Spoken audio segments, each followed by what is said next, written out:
Kita masuk ke konsep penyakit ginjal. Untuk penyakit ginjal, ini sering disertai penyakit lain yang mendasarinya. Seperti apa? Diabetes, hipertensi, dislipidemia. Dislipidemia ini gangguan profil lipid. Profil lipid ada LDL yang tinggi, HDL yang rendah, apalagi trigliserida yang tinggi, serta jelas total kolesterolnya tinggi. Ya, jadi tidak hanya hiperkolesterol, tetapi kalau sudah gangguan pada profil lipid disebut sebagai dislipidemia. Kita masuk pada gagal ginjal kronik. Apa itu gagal ginjal kronik? Yaitu penyakit ginjal dengan kerusakan ginjal minimal 3 bulan. Dengan atau tanpa penurunan laju filtrasi glomerulus. Penyakit gagal ginjal kronik merupakan ini terminologi dari The National Kidney Foundation Kidney Disease and Outcome Quality Initiative, dirumuskan tahun 2002.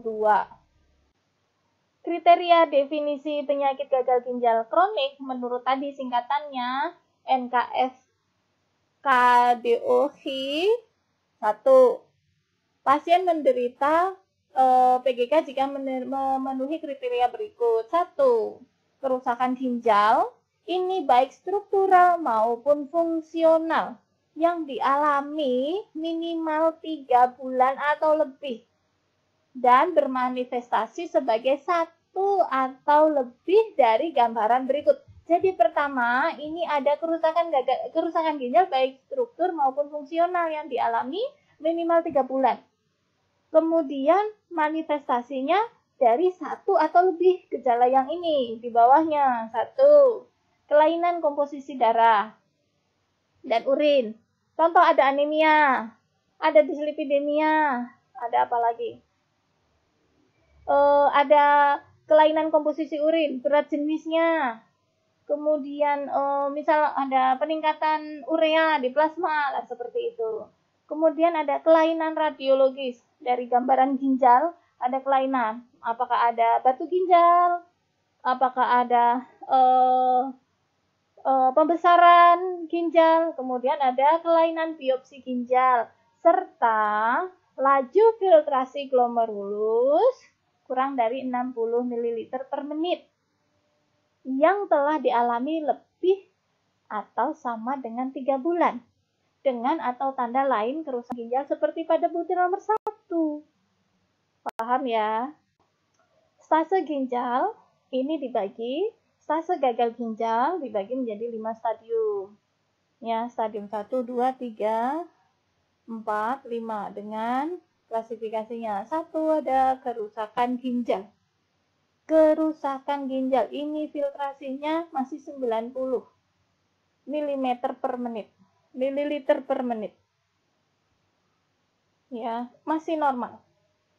Kedua, kerusakan ginjal dengan disfungsi ginjal yang ringan.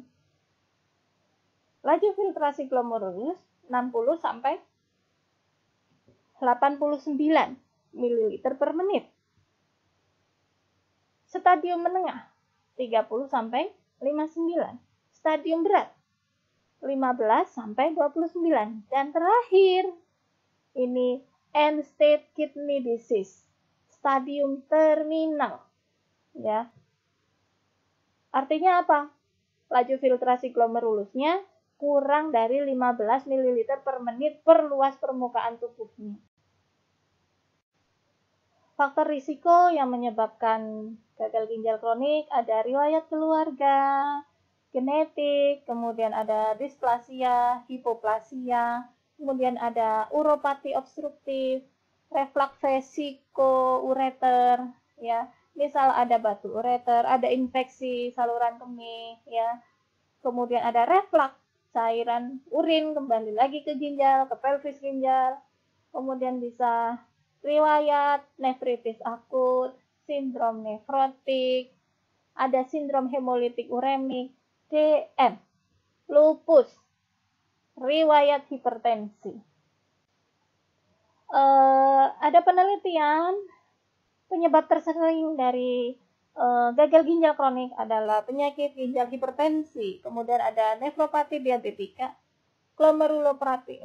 glomerulopati primer, nefropati obstruktif, semakin ke bawah mengecil ya. Ada juga pielonefritis, nefropati karena asam urat, karena SLE atau lupus, kemudian ada ginjal polikistik. Persentase yang lain unknown. Kita bahas bagaimana proses terjadinya gagal ginjal kronik. Berarti kita membahas apa? Patofisiologi. Pada awal penyakit, ginjal beradaptasi terhadap kerusakan dengan meningkatkan laju filtrasi ya oleh nefron yang tersisa. Misal dari 1 juta nefron yang mengalami inflamasi, kematian nefronnya ada 10%. 90% nefron ini akan mengadaptasi kerusakan 10% yang lain. Jadi dia akan meningkatkan laju filtrasi glomerulus oleh nefron yang masih normal. Exhaustif, lama-lama lelah ya. Lama-lama akan menyebabkan kerusakan yang progresif dari nefron-nefron yang tadi bertahan.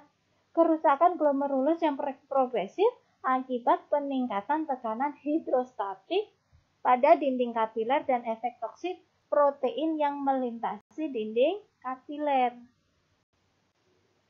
Seiring berjalannya waktu, jumlah nefron yang sklerosis akan semakin banyak, sehingga terjadi peningkatan beban ekskresi pada nefron yang masih bertahan.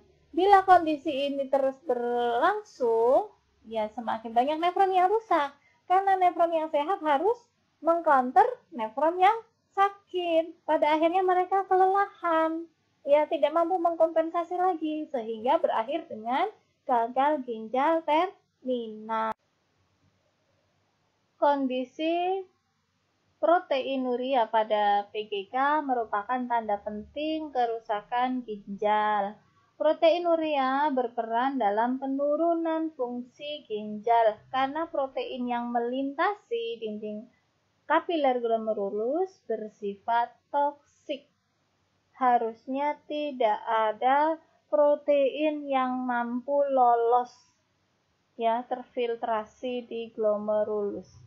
Sehingga terjadi migrasi dari monosit atau makrofag, ini adalah sel imun kita, dan dengan peran berbagai sitokin terjadi sklerosis pada glomerulus dan fibrosis pada tubulus interstisial. Hipertensi yang tidak terkontrol dapat meningkatkan progresivitas dari penyakit karena menyebabkan nefrosklerosis arteriolar dan menambah cedera pada hiperfiltrasi. Hiperfosfatemia ini menyebabkan pembentukan ikatan kalsium fosfat. Ikatan kalsium fosfat akan mengendap di interstisial ginjal dan di pembuluh darah. Kondisi hiperlipidemia ini mempengaruhi fungsi glomerulus dengan menimbulkan cedera yang diperantarai oleh zat oksidan. Untuk tanda gejalanya, manifestasi penyakit ginjal kronik bervariasi tergantung dari penyakit yang mendasarinya. Kondisi glomerulonefritis akan bermanifestasi seperti edema, hipertensi, hematuria, dan proteinuria. Ada darah di urin dan ada protein di urin. Ingat, protein harusnya tidak boleh lolos dari glomerulus dan tidak boleh ada di urin. Ketika itu lolos dari glomerulus, berarti terjadi kerusakan ginjal. Tandanya bisa dideteksi adanya protein di dalam urin. Sedangkan pasien dengan kelainan kongenital seperti displasia ginjal dan uropati dehidrasi karena poliuri, infeksi saluran kemih maupun insufisiensi, dapat dijumpai keluhan akibat uremianya seperti rasa lelah, lemah, nafsu makan kurang, mual, muntah, sukar tidur, sesak nafas karena kelebihan cairan edema di paru-paru, juga karena kondisi asidosis metabolik, serta gangguan konsentrasi hingga kejang-kejang. Kenapa kok asidosis metabolik? Karena ion bikarbonatnya banyak yang dibuang, sehingga sifat asam PCO2-nya menjadi lebih dominan. Terjadilah asidosis metabolik. Tanda lain ada kulit pucat dan kering, ini karena bisa terjadi sindrom uremik, hipertensi, edem. Edem ini hipertensi bisa menyebabkan dekompensasi kobis, gagal jantung, kemudian nafas kusmaul, dan nafas kusmaul timbul bisa karena gangguan asam basa, kerusakan kesadaran menurun, kesadaran menurun hingga koma. Perubahan lain seperti gangguan keseimbangan cairan dan elektrolit, gangguan keseimbangan asam basa, kondisi-kondisi hiperfosfatemia, kelainan tulang, anemia. Ini kelainan tulang bisa terjadi faktor patologis gitu. Anemia, gangguan hormon, hiperlipidemia, malnutrisi, perikarditis, dan neuropati uremik. Untuk pemeriksaan diagnostiknya, pada pemeriksaan urinalisis bisa didapatkan ada darah di urin, ada protein di urin, atau berat jenis urin yang rendah. Ada pemeriksaan bisa memperlihatkan anemia normositik. Ini di darah ya. Pemeriksaan lab darah bisa kondisi anemia normositik, peningkatan ureum dan kreatinin di plasma, asidosis metabolik, gangguan elektrolit seperti hiperkalemia, hiponatremia, hipokalsemia, hiperfosfatemia, dan hiperurikemia. Ada hipoalbumin, serta peningkatan kadar trigliserida dan kolesterol. Kita bahas pemeriksaan ureum. Ini ureum adalah produk akhir dari katabolisme protein dan asam amino. Jadi protein unit fungsionalnya adalah asam amino. Asam amino mempunyai 3 rantai, yaitu rantai karbonik, rantai gugus amin, dan gugus samping. Rantai samping ini yang membedakan tiap-tiap asam amino. Nah, gugus amin ini kalau didegradasi akan menghasilkan ureum. Degradasi tersebut diproduksi di hati dan didistribusikan melalui cairan intraseluler dan ekstraseluler ke dalam darah yang kemudian difiltrasi oleh glomerulus keluar lewat urin. Pemeriksaan ureum sangat membantu menegakkan diagnosis gagal ginjal akut. Untuk bahan pemeriksaannya bisa plasma, bisa serum, maupun dari urin. Peningkatan ureum di darah disebut azotemia. Kondisi gagal ginjal yang disertai dengan kadar ureum plasma yang sangat tinggi disebut dengan istilah uremia. Keadaan ini dapat berbahaya dan memerlukan hemodialisis atau transplantasi ginjal. Jadi pahami ya, apa istilah azotemia? Ini peningkatan ureum di darah. Tapi ketika peningkatannya ekstrim, sangat tinggi, maka disebut uremia. Penyebab dari gangguan konsentrasi ureum ada prarenal, renal, dan pasca-renal. Ini untuk kondisi peningkatannya. Kalau prarenal bisa karena gagal jantung, kongestif, dua-duanya, ada shock, perdarahan, dehidrasi, juga peningkatan katabolisme protein. Diet tinggi protein. Untuk karena masalah di ginjal sendiri, bisa karena gagal ginjal akut ataupun kronik. Penyakit renal bisa nefritis glomerular, nekrosis tubuler. Kalau untuk pasca renal ada obstruksi saluran kemih sehingga urin reflux kembali. Untuk penurunan ureum bisa karena asupan rendah protein, muntah atau diare hebat, penyakit hati, dan kehamilan. Berikutnya ada pemeriksaan kadar kreatinin.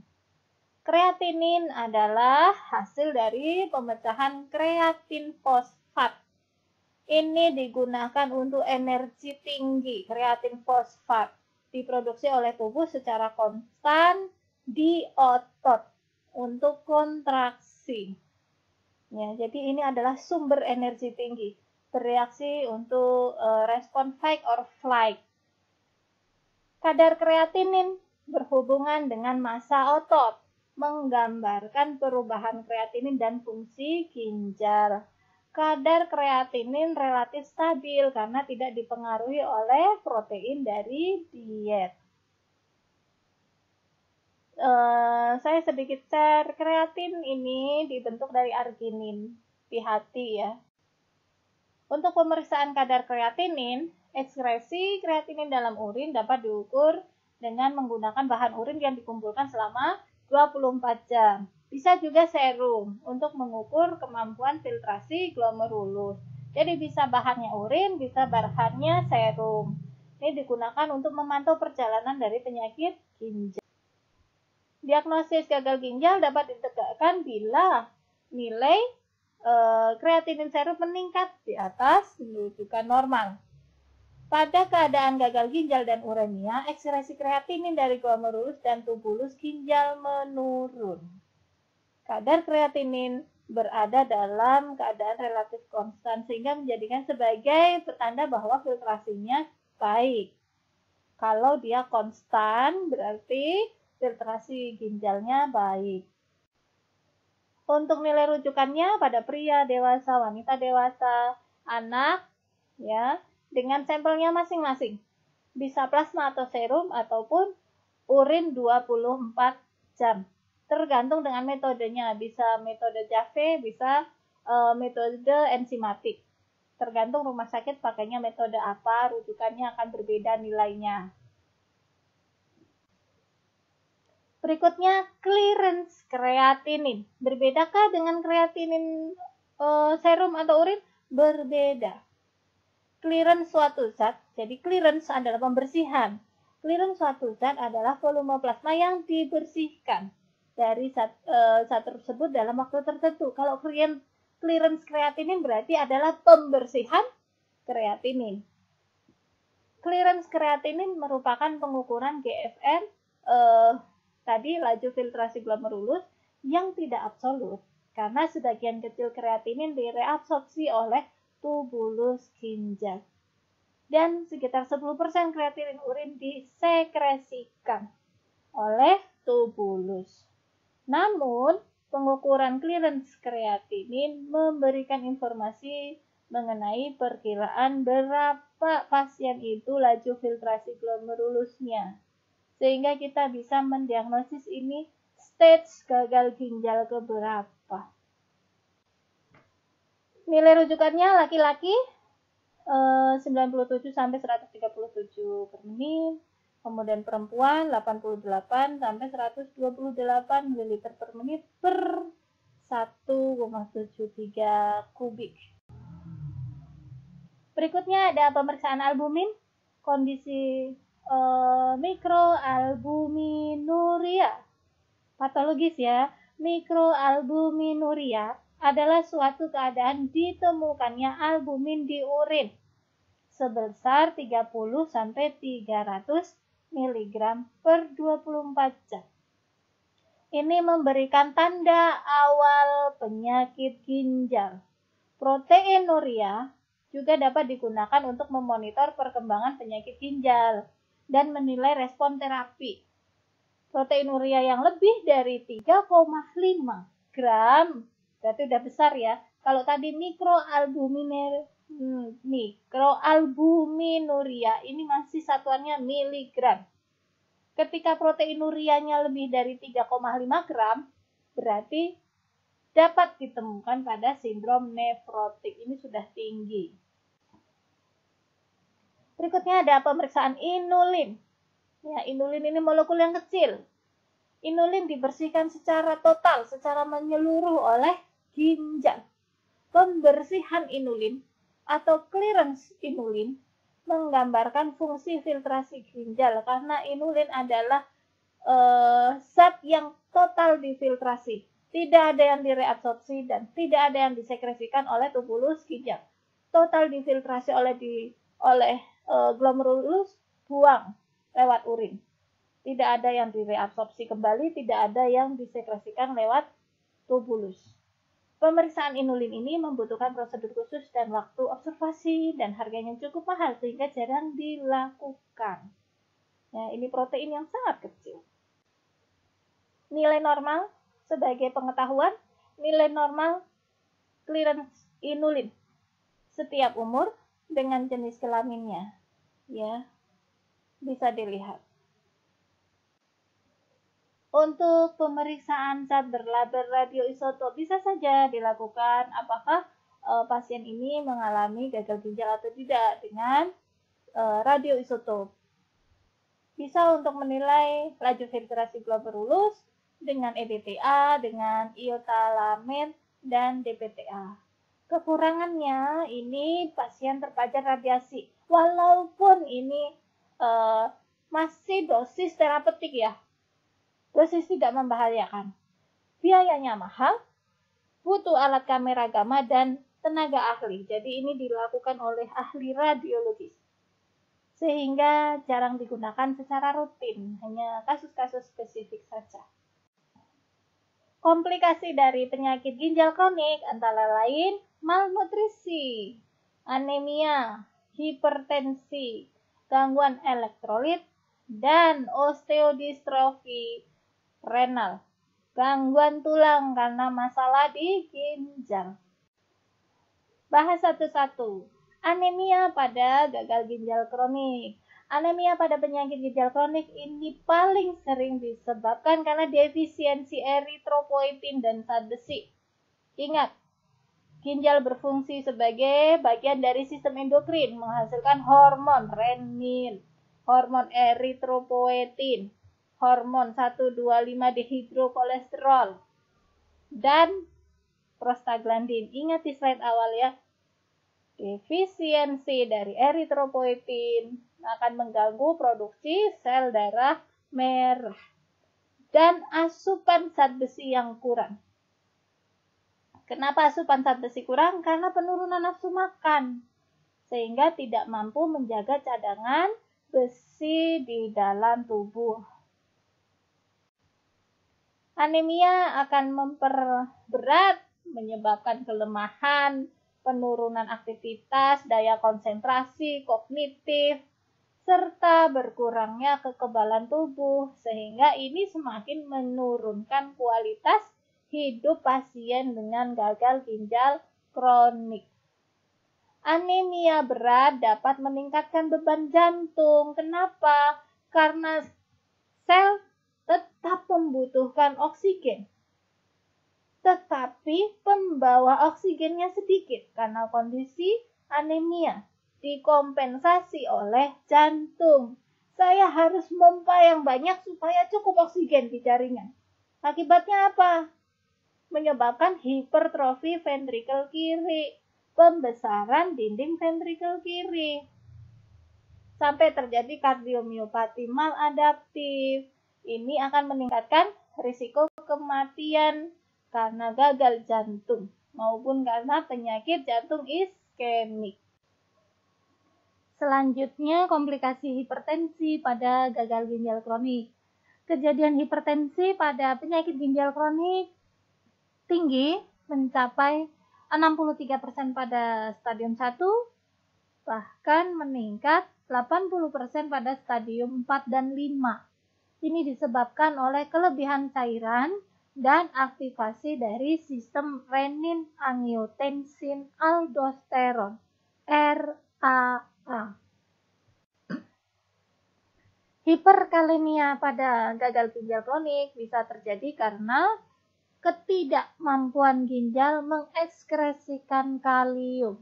Manifestasi klinis bisa berupa malaise, nausea, gangguan neuromuskular. Jadi pasiennya bisa gangguan sensitivitas, kemudian kesemutan, baal, serta sampai ke disritmia jantung. Hiponatremia terjadi karena pengeluaran natrium yang banyak melalui urin atau kondisi kelebihan cairan. Gejalanya mual, muntah, letargi, irritable, pasiennya gelisah, kelemahan otot, kram, pernafasan time stroke, ini ada nafasnya cepat, dangkal dengan beberapa kali periode apnu.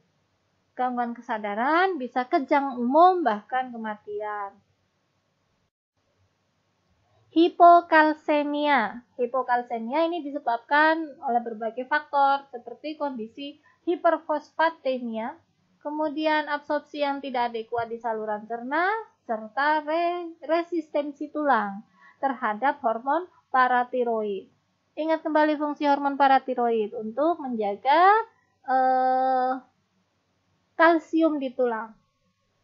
Kemudian ada hipokalsemia, menyebabkan spasmo karpopedal, tetani, ada laryngospasme, dan kejang. Hormon paratiroid ini fungsinya untuk menjaga konsentrasi kalsium ya. Kemudian ada hiperfosfatemia pada gagal ginjal. Ini bisa disebabkan karena absorpsi fosfor dari diet yang kurang. Kemudian ekskresi fosfat melalui ini absorpsi fosfor di diet yang tidak teratur, berarti ini malah meningkat ya. Kemudian salah tadi. Ekskresi fosfat melalui ginjal yang menurun, ada hipokalsemia. Akibat hiperfosfatemia bisa terjadi hipokalsemia dan kalsifikasi. Ada pembentukan batu sistemik, bisa di pulmonar. Ya, kalau terjadi di pulmonar menyebabkan hipoksia. Juga bisa terjadi di ginjal, menyebabkan batu ginjal. Ada osteodistrofi pada gagal ginjal kronis. Pada tahap ini bisa saja terjadi kondisi hipokalsemia, hiperfosfatemia, peningkatan alkalin fosfatase, dan penurunan kadar 1,25 dihidroksi vitamin D. Ini akan menyebabkan kelainan pada tulang. Osteodistrofi renal adalah gangguan tulang dengan manifestasi ada kelemahan otot, ada nyeri tulang, gangguan berjalan, bahkan sampai fraktur patologis.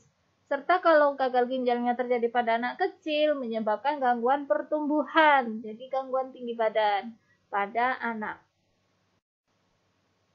Kemudian ada proteinuria. Proteinuria dapat terjadi karena kebocoran glomerulus. Ingat, protein harusnya tidak ada di urin. Karena kebocoran glomerulus, maka terjadi proteinuria. Dan ketidakmampuan tubulus proksimal untuk mereabsorpsi kembali protein. Sehingga proteinuria dipakai sebagai indikator adanya penyakit ginjal dan marker yang menunjukkan letak lesi intrarenal.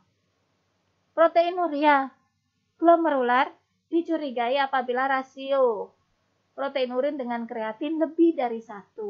Atau proteinuria bersamaan dengan hipertensi, hematuri, edema, dan gangguan fungsi ginjal.